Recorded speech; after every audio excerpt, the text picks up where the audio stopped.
guys, Karen Miller here from Asleep at Last. Welcome to another one of my videos. So today I thought I would do a video talking about the issues that you can experience with newborns in the early days that can affect sleep. I have actually done a video on newborn sleep and what to expect and my tips for newborn sleep in general. So if you haven't watched that, please do go back and find that video and watch it. I am also doing a newborn month at the moment over on my Facebook and Instagram page, so make sure you head over there and join those groups to get lots more tips and advice on newborns.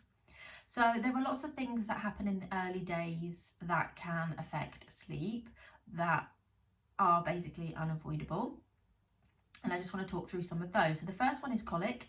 So some people do wonder if colic is actually a real thing. Is it just something that doctors and healthcare professionals use to as an excuse for general unsettled behaviour?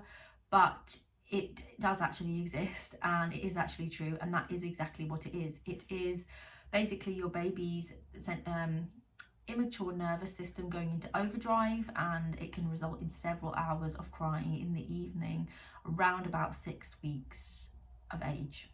And yeah, they just find it really hard to transition from the environment inside the womb to the outside world, basically, and this can come with lots of sleep. This is why they're just so helpless, these newborn babies, and it's so relentless. The next thing that I want to talk about is reflux. So this is relatively common, believe it or not. Reflux can affect a large number of babies. We do as adults, we suffer from acid reflux, and for babies it's the same kind of thing. So it's acid coming back up the esophagus and causing a burning sensation, so they are in severe pain. And again, this is something that they're not necessarily going to grow out of, so it's something that you would have to get a doctor to look into and be diagnosed, and they would need medicine for, or you would need further investigations to find out what's caused the reflux. But yeah, reflux is a real problem, and of course that's going to cause issues with sleeping and teaching your baby to sleep and being able to settle them because they're in pain.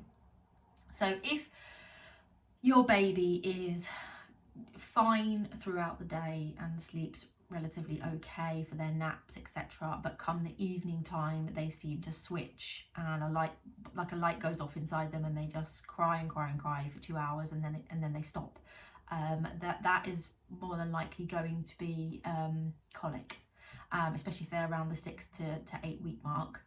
But if they are unsettled throughout the day as well as the night, often arching their backs and generally crying quite quickly or quite soon after you put them down, so you can only really get them to sleep by holding them, particularly holding them upright, then it's likely that they have reflux. Reflux can also cause them to feed excessively as well, which can be really tricky in the early days because obviously you're already prepared for the fact that they're going to be feeding a lot and cluster feeding in the evening, so it's hard to spot that they will be feeding any more than what is normal. So with the reflux, what you want to do is get them medicated as soon as possible, but the medication in itself is going to take time to kick in, and often after you have fed your baby you still need to hold them upright for a certain length of time before you can pop them down. So that will inevitably cause you to get into some kind of sleep, obvious sleep associations of the baby being used to being held. Dummies are really great for reflux babies because the sucking generates saliva, which can soothe their tummies. So if you have got a reflux baby, it may be a good idea to consider a dummy, because then at least you're more likely to be able to put them down sooner. There isn't really much you can do until their pain is under control. But once their pain is under control and you're confident of that, you can then start getting back into those kind of swaddling, putting them down and using a bit of shush pat to help them to settle with your assistance without having to constantly hold them all the time. So another thing that can cause issues are tongue ties, which are not easily picked up in the early days because, again, excessive feeding, long feeds are quite normal. We get used to that, but a tongue-tied baby will actually take a very long time to feed from you and to feed from bottle, and won't necessarily be getting what they need. again, it can be tricky because they can still put on weight, so they won't necessarily be spotted that they've lost any weight. Same with reflux, it won't necessarily be spotted that they've lost any particular weight, and so it can be hard to diagnose that. But if you can feel that their latch isn't quite right, and they're bobbing on and off, or they're just generally taking ages to finish a bottle, then you should get them checked for tongue tie. Tongue ties are actually really, really common in babies, and it's not something that their professionals kind of check for straight away as standard usually. So just be mindful that they could have a tongue tie. If they have reflux, it could also be being caused by a tongue tie. So yeah, a tongue tie basically, in case you don't know, is where their tongue is attached to the bottom of their mouth a little bit too much, if that makes sense, and they'll just need a tiny little snip underneath their tongue to release the tongue so that they can get a better sucking action. You can also have a lip tie as well, which is where the lip is kind of tied to the gum, and that can affect their latch as well, being able to get their mouth open and their lips around a nipple or a teat, and it can cause them to take on excessive air, which will obviously cause wind and pain. And another thing is wind as well on the back of that.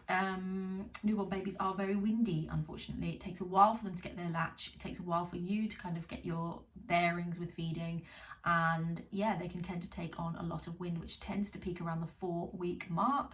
There are lots of products out there that you can give them to make wind easier for them to bring up, but sometimes again it's just something that you have to ride out and make sure that you are winding them. Even if you're breastfeeding them, they still need to be winded, and just be mindful, yeah, that if they are really upset after a feed, it's probably because they have trapped wind. And you'll know the pain cry is a very high-pitched cry. You'll know that they're in pain.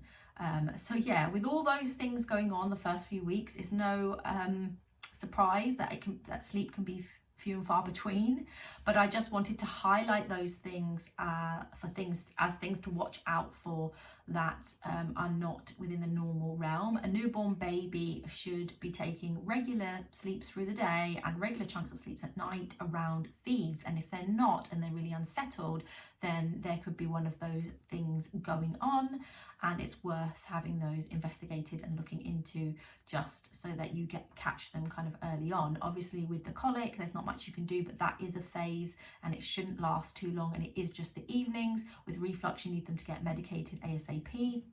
With a tongue tie, you need that to be diagnosed and then snipped off so their feeding becomes more efficient. And with wind, again, just do what you can to get the wind up basically. But yeah, if you've got if babies as well that are in pain or are uncomfortable, will wriggle around lots at night or during the day when they're sleeping, they'll wriggle, they'll grunt, they'll make funny noises, and they just generally will be restless. So yeah, just be mindful of those. I hope you found that useful, guys. Please hit like if you did, and remember to subscribe to my channel to be notified of when I do new videos. Thanks, guys.